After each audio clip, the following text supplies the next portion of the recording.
Assalamualaikum warahmatullahi wabarakatuh. Alhamdulillah wa syukrun lahu ta'ala. Wassalatu wassalamu ala nabiyhi wa rasulihi wa habibihi wa mustafa Sayyidina wa maulana Muhammadin sallallahu alaihi wasallam ibni Abdullah wa ala alihi wa ashabihi wa dzurriyyatihi wa man tabi'a hudahu ila yaumil qiyamah. Amma ba'd. Mbah Idwam, saya mengatakan atau berpendapat bahwa Kanjeng Nabi Muhammad Shallallahu Alaihi Wasallam tidak memiliki keturunan yang disebut sebagai habaib untuk saat ini. Nah, ini banyak yang menghujat saya dikarenakan saya itu meyakini habaib yang sekian lama diyakini sebagai dzurriyyatun Nabi. Saat ini saya tidak meyakini mereka sebagai dzurriyyah, walaupun pengakuan saya ataupun keyakinan saya bahwa habaib bukan dzurriyyatun Nabi tidak menafikan Kanjeng Nabi punya dzurriyyah saat ini. Yakni saya tetap meyakini ada dzurriyyahnya Kanjeng Nabi yang hidup sampai sekarang. Ini bagaimana Mbah Idham? Orang banyak menghujat saya, pusing enggak saya? Ya enggak pusing juga sih, tapi menurut Mbah Idham memang saya karena tidak meyakini habaib sebagai dzurriyyatun Nabi pantas dihujat, pantas dituduh sebagai orang yang benci terhadap para habaib atau tidak menurut Mbah Idwam. Padahal saya tetap takziman terhadap habaib yang alim-alim, yang soleh-soleh. Hanya saja takziman saya ini tidak harus meyakini mereka sebagai dzurriyyatun Nabi begitu Mbah, karena ada kajian, ada amaroh, ada korinah, ada tanda yang mengubah keyakinan saya terhadap para habaib yang dulu saya yakin sebagai dzurriyyatun Nabi sekarang tidak. Salahkah saya? Pantaskah saya untuk dihujat Mbah Idwam? Monggo Mbah Idwam. Sebelum saya menjawab, saya mau tanya dulu, itu yang menghujat siapa? Muhibbinya habaib? Iya, yang menghujat saya otomatis muhibbnya habaib lah, orang yang selama ini meyakini habaib sebagai dzurriyyatun Nabi, bahkan mungkin mereka lebih dari mencintai, tapi memberikan apa yang dia punya terhadap para habaib. Mungkin seperti itu, karena demi Rasulullah, saya kira juga tidak salah mereka. Ya kalau yang membenci panjenengan itu muhibbinya habaib ya wajar-wajar saja. Karena Hmm.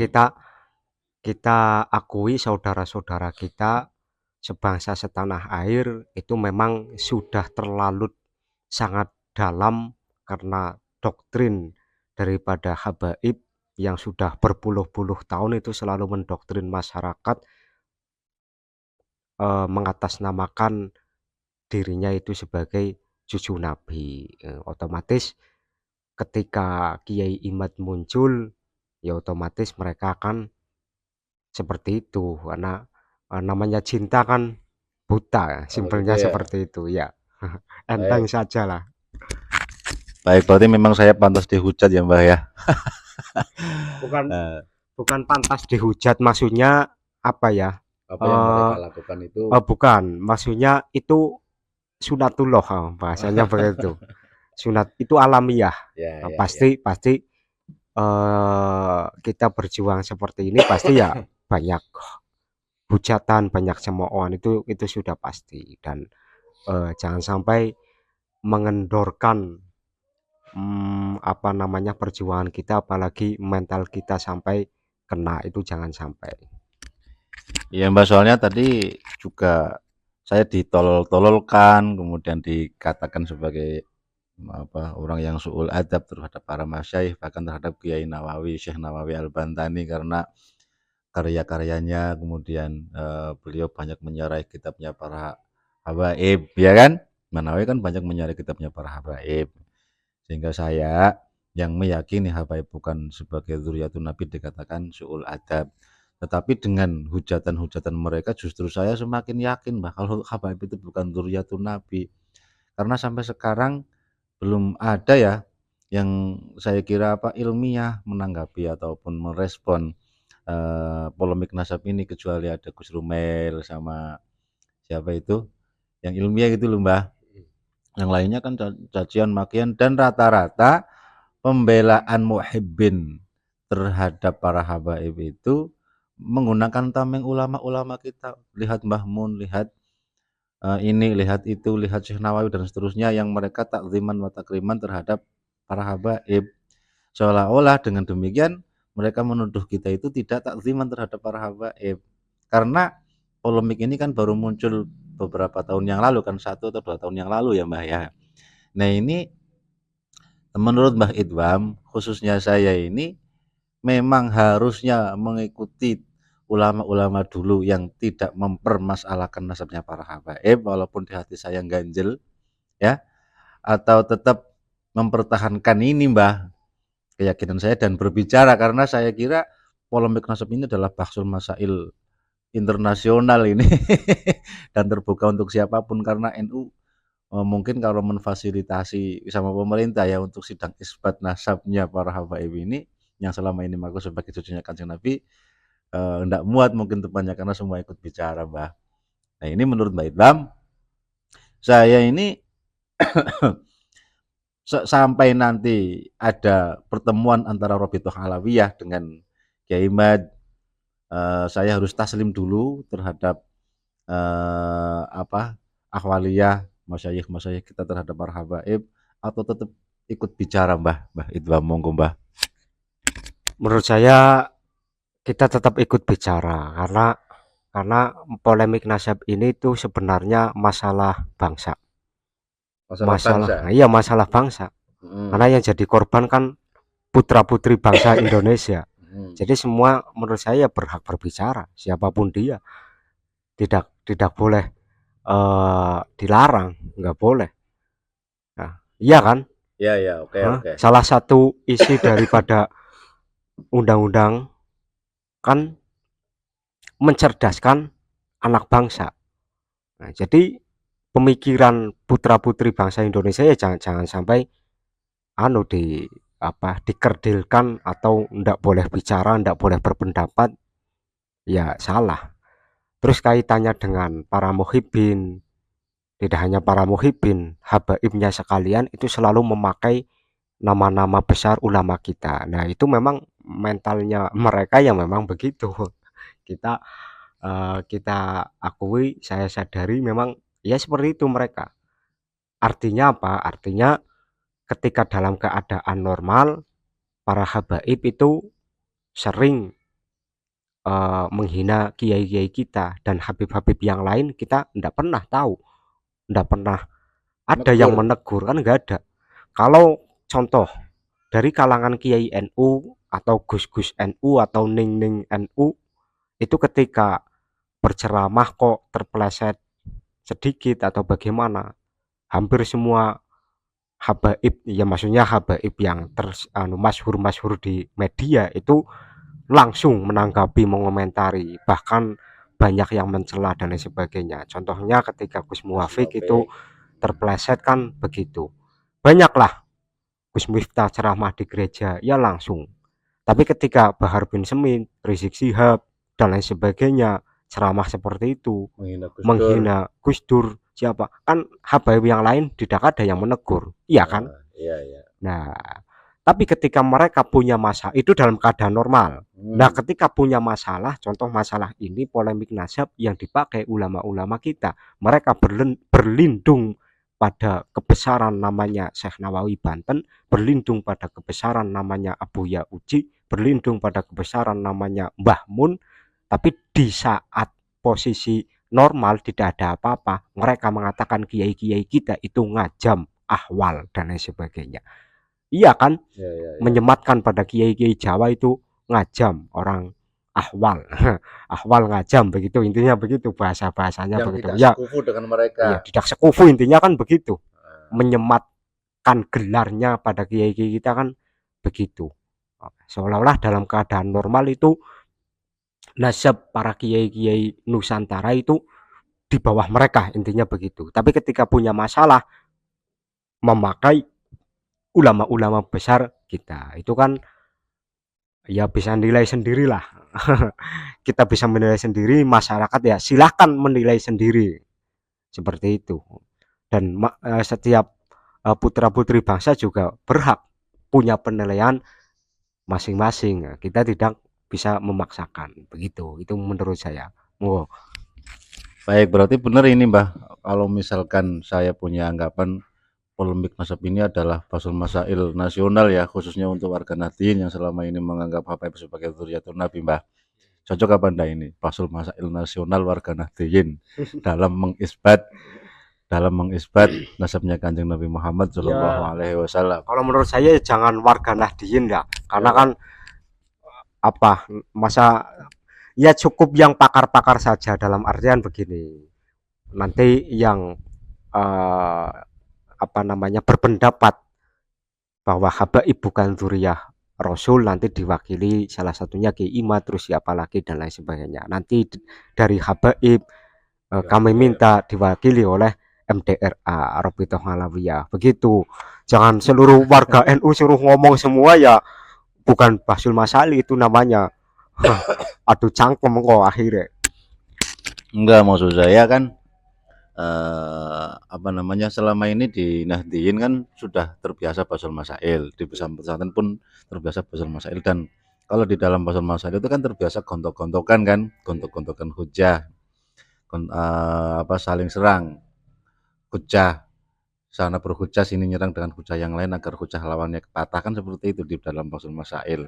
Mungkin kalau di dalam Basul Masail dipublish seperti halnya pada saat ini juga akan ada banyak yang menganggap bahwa antara satu orang alim dengan yang lainnya saling berbenturan kan Mbah, ya kan seperti itu. Ya itu kan asumsi-asumsi orang ngawam itu saling berbenturan menurut saya karena apa pada faktanya sejarah yang namanya ilmu ya pasti begitu penuh dengan perdebatan Imam Jalaluddin Asyuti dengan Imam Sahawi kan berdebat kan begitu. Imam Ghazali lah, apalagi Imam Ghazali sering berdebat.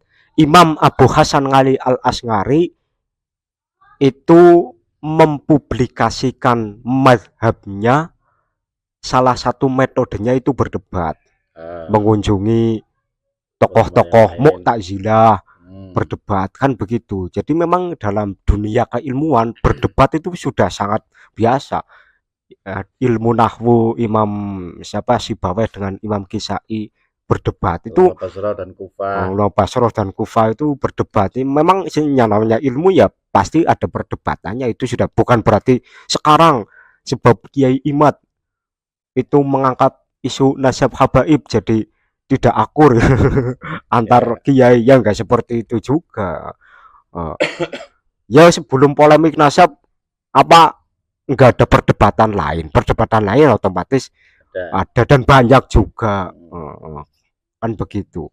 Oke. Nah, maksud saya begini Mbak Idham, saya kan tadi mengungkapkan istilah Basul Masail nasional kan dalam penetapan atau pembahasan nasab ini kan begitu. Terus ya kemudian saya mau menyampaikan bahwa di dalam di dalam Basul Masail ya memang seperti itu, ada yang berpendapat kemudian diserang dengan pendapat yang lain, dan juga ada tim horenya yang mungkin tidak tahu apa-apa ikut berbicara kan tetap ada lah di dalam Basul Masail. Sunatullah, makanya ini dalam hal ini perdebatan forum Basul Masail nasab ini secara umum terbuka dan siapapun boleh bicara, bahkan orang yang tidak tahu apa-apa seperti saya mungkin kan boleh-boleh saja bicara sebagai tim hore, tetapi semuanya nanti berhak menilai, berhak mengomentari. Tapi yang saya sayangkan itu banyak yang mohon maaf ini menggunakan kalimat-kalimat yang kasar seperti TOL gitu loh. Itu gampang banget, dan itu di rata-rata dari golongan yang selama ini mendukung para habaib, selain menggunakan ulama-ulama berlindung di dalam kebesaran ulama-ulama Nusantara, Mbah Nawawi, Syekh Nawawi, Mbah Khalil, Syekh Khalil Al-Bangkalani dan seterusnya, mereka itu sangat mudah meremehkan, merendahkan orang yang tidak sependapat dengan mereka, mengatakan kita TOL, sesat, pemecah belah, bahkan PKI, walaupun ternyata tokohnya PKI kan dari golongan mereka. Ya betul. Iya kan? Nah ini monggo nanti masyarakat yang menilai sendiri, dan saya kira tidak bisa dihentikan ini polemik ini.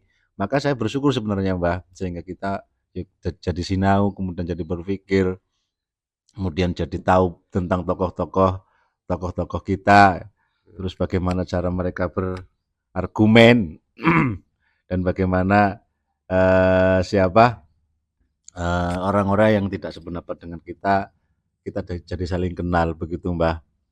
Nah kemudian gini Mbak Itnam lagi Mbah, eh, banyak yang mengatakan bahwa orang yang tidak meyakini habaib sebagai dzurriyyatun nabi itu ilmunya terputus, sanad keilmuannya terputus. Kemudian ilmunya tidak barokah. Karena banyak ulama-ulama kita itu yang berguru kepada para habaib. Walaupun kemarin saya sudah sempat diskusi dengan beliau Gus Abbas Biliyahsi Cirebon bahwa tidak ada kaitannya dengan nasab dengan ilmu. Walaupun ada ulama Nusantara yang berguru kepada para habaib, habaib juga banyak yang berguru kepada ulama Nusantara. Ini bagaimana Mbak Idham, saya dituduh ataupun diklaim sebagai orang yang ilmunya terputus karena meyakini habaib bukan sebagai dzurriyyatun nabi. Walaupun saya juga punya guru habaib dalam thariqah saya, baiat thariqah syadziliyah terhadap habaib. Dan saya tetap takzim, hanya saja masalah keyakinan kan tidak bisa dibohongi kan, saya meyakini beliau bukan dzurriyyatun nabi tetapi tetap guru saya. Seperti itu Mbah Tas, saya disebutkan Habib siapa di sini. Kemudian apa namanya? Saya yang seperti ini itu dituduh sebagai orang yang membenci habaib. Padahal kan bukan hanya habaib, kalau orangnya jeblok, akhlaknya rode, kemudian apa namanya? Suka rasis dan seterusnya, pantas saja kita komentari dengan komentar yang tidak menyenangkan kan, seperti itu, Mbah. Ini menurut Mbah Imam bagaimana Mbah Idham? Kalau ada yang mengatakan kita membatalkan nasab seseorang itu ilmunya akan batal juga, yaitu jelas-jelas salah. Contoh begini, gampangnya begini. Saya ngaji ke panjenengan, ya, ngaji ke panjenengan. Panjenengan menisbatkan nasab atau apa namanya, mengaku bahwa panjenengan juga cucunya mbah saya. Ya. Tapi pada faktanya bukan. Saya katakan Anda itu enggak, bukan cucunya mbah saya, anda itu bukan saudara saya. Apa terus ilmu yang saya dapatkan dari panjenengan terus itu sandatnya terputus kan? Tidak kan. Gampangnya kan begitu, mudah saja. Enggak apa, enggak ribet-ribet. Ilmu ya ilmu, apa sanad ilmu dengan sanad biologis, nasab ilmu dengan nasab biologis kan beda. Kan begitu. Apalagi ada hadis yang mengatakan barang siapa yang menisbatkan dirinya kepada yang bukan bapaknya kan surga itu haram untuknya kan begitu kan. Iya, kalau pada faktanya itu panjenengan bukan saudara saya, ya tetap saya katakan panjenengan bukan saudara saya. Apa saya ngaji ke panjenengan terus saya itu saudara saya juga kan? Enggak juga seperti itu kan, begitu. Simpel lah. Ya terima kasih ini Mas sebelumnya Mbak, karena panjenengan yang jawab ya saya juga harus terima kasih ini. Takutnya nanti saya tidak terima kasih, nasihat panjenengan ke saya batal juga nanti. Tapi masuk akal juga karena memang masalah nasab ini ya harus tegas, apalagi nasab Kanjeng Nabi Muhammad Shallallahu Alaihi Wasallam ya Mbak. Menurut saya seperti itu. Soalnya logikanya juga kayak gini, misalkan saya senang sama anaknya jenengan misalkan, sampean punya Mbak Yu misalkan, saya atau adik saya suka sama saudaranya jenengan, kemudian saya ingin menikahinya dan tapi saya nggak berani untuk menikahi karena ternyata masih saudara kan, mahram lah, masih mahram. Ternyata sampean mengatakan bukan mahram misalkan, berarti kan membatalkan nasab saya yang berkaitan dengan perempuan yang saya suka itu. Nah, akibatnya masalah hukum yang tadinya tidak boleh dinikah termasuk mahram, dengan penetapan nasab tersebut jadi halal. Kan seperti itu Mbah ya.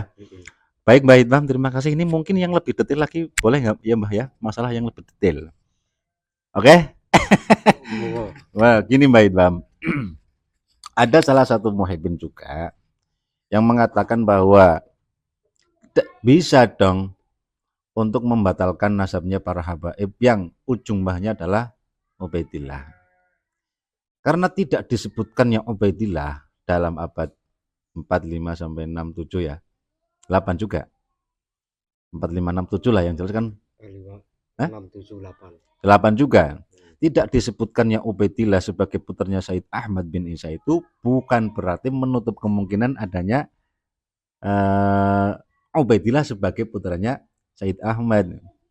Yang dipermasalahkan oleh Kiai Imaduddin Utsman adalah tidak disebutkannya Ubaidillah sebagai putranya Said Ahmad dalam kurun waktu yang panjang itu, dan mereka berargumen tidak disebutkannya Ubaidillah itu bukan berarti Ubaidillah tidak ada, karena kan Kiai Imad ambil kesimpulan kalau Ubaidillah itu tokoh fiktif, dan argumen tidak ada penyebutan Ubaidillah bukan berarti bukan berarti bernatijah atau berkesimpulan bahwa Ubaidillah adalah tokoh fiktif. Mereka menggunakan hujah zikrul adad la yunfi az-zaid, penyebutan nama 3 orang untuk putranya Said Ahmad hanya ada 3, Hasan, Ali, dan kemudian siapa? Hasan, Ali, Muhammad. Itu bukan berarti menafikan Ubaidillah. Nah, ini yang dijadikan sebagai hujah mereka untuk Kiai Imad yang mengatakan bahwa Ubaidillah adalah tokoh fiktif yang tidak difiktifkan pada abad-abad yang kesini, sehingga tidak masuk akal untuk mengisbat Ubaidillah sebagai putranya Sayyid Ahmad. Bagaimana ini, Mbah? Penggunaan kaidah zikrul adad la yunfi az-zaid sebagai hujah untuk membantah kepada Kiai Imad bahwa Ubaidillah adalah tokoh fiktif. Monggo Mbak Idwam. Saya nggak bisa menjawab secara detail ya, maksudnya saya juga nggak tahu itu kaidah apa, itu kaidah usul fik apa kaidah mantik ya, kaidah mantik ya, usul fikih gitu. Usul fik. Oh, kali salah. Oh, dibully paling. Salah orang salah tetap dibully masalah Mbak. Saya nggak mengkritisi kaidah itulah, enggak. Yeah. Karena saya nggak paham, belum apa jeneng, nggak tahu lah. Intinya begini. Oke, Imad kan berkesimpulan natijahnya kan intinya Ubaidillah itu tidak disebut pada abad keempat, 5, 6, 7, 8, berarti tokoh fiktif. Sekarang pada faktanya Robitoh Ngalawiyah itu mau mengisbat nasab habaib itu juga butuh bukti sezaman. Iya loh. Iya. Untuk mengisbat. Loh, saya itu sebelum adanya polemik nasab, saya itu sudah sering sering dengar ceramah-ceramahnya habaib, tanggapan atau pendapat para habaib tentang Zuriyah Wali Songo loh. Iya. Zuriyah Wali Songo itu kan kata para habaib itu sudah terputus karena tidak ada buktinya. Tidak ada bukti, tidak ada bukti sezaman dan lain sebagainya. Sekarang ternyata Ubaidillah yang enggak ada bukti sezamannya. Itu walat mungkin. Itu ya, contoh begini. Menurut saya harus ada bukti sezaman. Satu, bagaimana yang dawuhnya Ibnu Hajar Al-Haytami itu, yang nasabnya Rasulullah itu madbutotun ala tatawulil ayam. Madbutotun ala tatawulil ayam. Otomatis kan kalau memang Ubaidillah itu anaknya, putranya Said Ahmad, menurut saya harus ada. Iya, karena apa? Madbutotun ala tatawulil ayam. Iya kan? Iya. Itu. Sekarang begini. Nasab para habaib itu kan terputus periwayatannya kan 500 tahun kan begitu.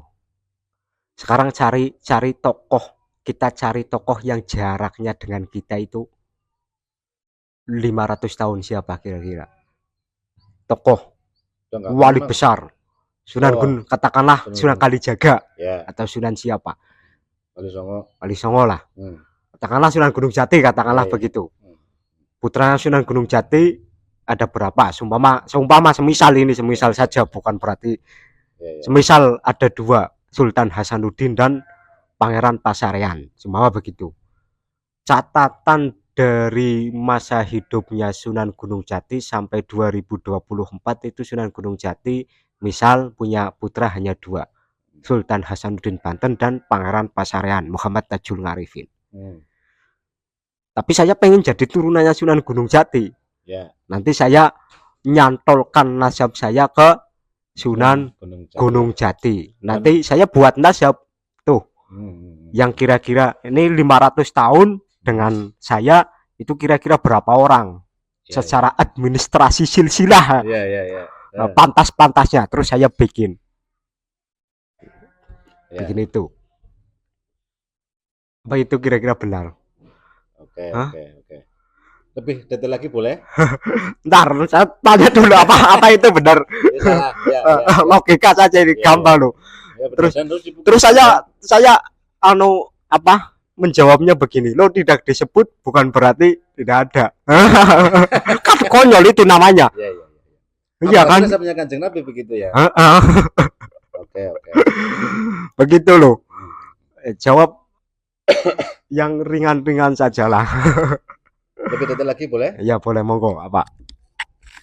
Ini kan yang menyebutkan pertama bahwa Ubaidillah putranya Said Ahmad kan Habib siapa? Habib Ali bin Abu Bakar As-Sakron ya. Dalam kitab Burqatul Munsyiqah itu ya. Nah ini apa mungkin beliau kan terkenal waliullah, ya kan? Dan Gus Rumel juga saya pernah lihat videonya, karena juga saya untuk muqabalah saya nggak melulu ngeliatin video-video ataupun konten-konten ataupun berita-berita yang searah dengan kita, Mbah. Saya tetap lihat videonya Gus Rumel sebagai muqabalah. Gus Rumel mengatakan bahwa nggak mungkin lah Habib Ali As-Sakron yang mengarang cerita untuk bahwa Ubaidillah adalah anaknya Said Muhammad, karena pada saat penetapan kitab penetapan nama Ubaidillah pada Said Ahmad itu Habib Ali As-Sakron itu masih kecil. Jadi bukan Habib Ali As-Sakron yang mengeluarkan pertama, itu menurut Gus Rumel Abbas. Ya udahlah, untuk masalah ini misalkan seumpama benar Habib Ali As-Sakron yang mencetuskan pertama bahwa Ubaidillah adalah putra Said Ahmad, ya. Apa mungkin ini seorang wali berbohong? Seorang wali berbohong, apalagi nasabnya tidak disambungkan kepada Rasulullah Muhammad SAW, padahal beliau waliullah. Kemudian ada lagi istilah ini yang sering digunakan juga oleh mereka, bahwa orang yang menisbatkan nasabnya kepada selain ayahnya neraka, kan? Masa Habib Ali As-Sakron siap untuk masuk neraka? Kan tidak mungkin. Demi untuk mencetuskan sebuah nama Ubaidillah sebagai putranya Said Ahmad. Bagaimana ini, Mbak Idham? Kalau wali beneran ini yang nggak mungkin berbohong, itu wali beneran. Ini sebentar. Begitu. Sebentar. Kalau menurut saya tidak menafikan kewaliannya Habib Ali As-Sakron. Saya yakin beliau seorang waliullah, ya kan? Wali, dan beliau saya kira juga enggak bohong. Tapi kalau salah kan tetap mungkin, Mbak. Ya jelas itu. Iya enggak? Menurut panjenengan gimana? Ya sama kayak panjenengan, kalau wali ya wali beneran ya nggak bakal bohong, ulama beneran ya nggak bakal bohong. Tapi bukan berarti seseorang yang punya predikat wali, seseorang yang punya predikat ulama itu pasti bener terus dalam hal keilmuan. Itu menurut saya nggak mungkin. Karena wafaqu kulli dzi ilmin alimun, gitu ya. Terus laukanal bahru midadan juga. Begitu ya. Ilmunya Allah kan sangat luas. Ya. Oh, wali kutub pun menurut saya tapi sekelas wali kutub pun yang nggak mungkin ilmunya Allah itu dikasih semua ke wali kutub. Betul. Apapun tahu ya enggak. Kanjeng Nabi Muhammad SAW juga pernah ditegur, kan? Maksudnya ditegur itu bukan berarti beliau salah, kan? Enggak. Ini kan masalah detail, kan? Ya. Dalam surat Abasa wa tawalla itu kan teguran. Ya. Artinya langkah-langkah beliau itu tidak ya diarahkan agar seperti ini oleh Allah. Itu bukan berarti beliau itu Kanjeng Nabi ya khususnya ini kemudian melakukan kesalahan yang fatal kan enggak. Nah, makanya dalam hal ilmu itu harus jujur terus terkonfirmasi dengan ulama-ulama yang lain juga, itu wajib, karena setelah Rasulullah wafat itu ndak ada kebenaran itu mutlak pada Seseorang satu orang, itu nggak ada. Ulama ya satu sama lain itu saling berkaitan, saling melengkapi kan, seperti itu. Oke, kita katakan hadis yang paling sahih itu sahih Bukhari seumpama begitu. Tapi apa kita mau pakai sahih Bukhari saja, yang lain enggak kan? Enggak juga kan? Kan begitu. Jadi antara wali dengan ilmu itu beda juga, kayak nasab biologis dengan nasab ilmu juga beda. Sama kayak tadi. Kayak saya sering mengatakan kalau Imam Ghazali itu kan wali kan. Bagi orang Sunni ya pasti nggak ada yang nggak berani ngomong Imam Ghazali bukan wali. Kalangan Sunni ya pasti mengatakan Imam Ghazali itu wali, ilmunya sangat luar biasa. Tapi pada faktanya di kitab Ihya secara ilmu hadis kan ada juga hadis-hadis yang dhongif kan begitu, yang menurut Imam Ngiroki itu la aslalahu begitu. Kan begitu, nggak ada asalnya kan begitu. Benar terkenal seorang wali kan begitu kan. Nah itu secara ilmu. Jadi jangan dikait-kaitan ini Habib Ali Asakron nggak bakal bohong ini. Begitu. Itu bohong jawaban tidak ilmiah. Seperti yang sudah disampaikan. Iya. Bohong tidak mungkin. Bohong tidak mungkin. Iya. Tapi salah tetap ada kemungkinan. Ya tetap. Karena manusia. Begitu. Itu ya, Mbak ya. Iya. Oke, Mbak Imam. Terima kasih banyak ini atas ilmu-ilmunya yang mungkin ini langsung turun dari malaikat Jibril ya. Ya biar agar mirip sedikit lah. Kan ada habaib yang lebih sering didatangi oleh malaikat Jibril daripada Kanjeng Nabi kan. Allah karim, mudah-mudahan baik yang membela nasabnya habaib ataupun yang meragukan ini hakikatnya menurut saya adalah manusia-manusia yang mencoba untuk mencintai nabinya, Mbak. Ya kan? Iya. Makanya enggak bolehlah saling menghujat. Mari kita berdiskusi, jangan mudah untuk mentololkan, mohon maaf ini men-TOL-kan orang lain, apalagi merendahkan dengan dari kedua belah pihak lah, dari kubu Kiai Imaduddin maupun dari kubu para habaib. Tapi yang lebih sering saya kira yang mengawali ini ya kubu mereka ini.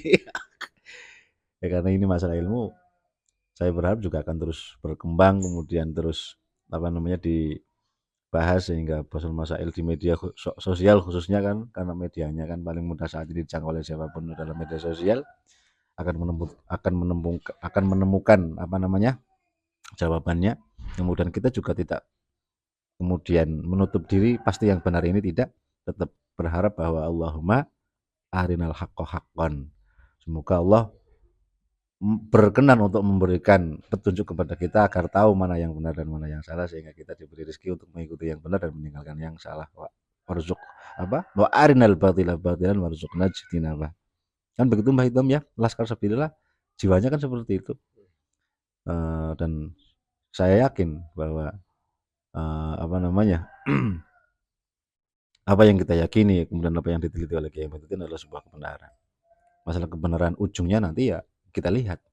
Tapi apa yang dilakukan Kiai Imad bukan pelecehan, bukan penghinaan, bukan kebencian.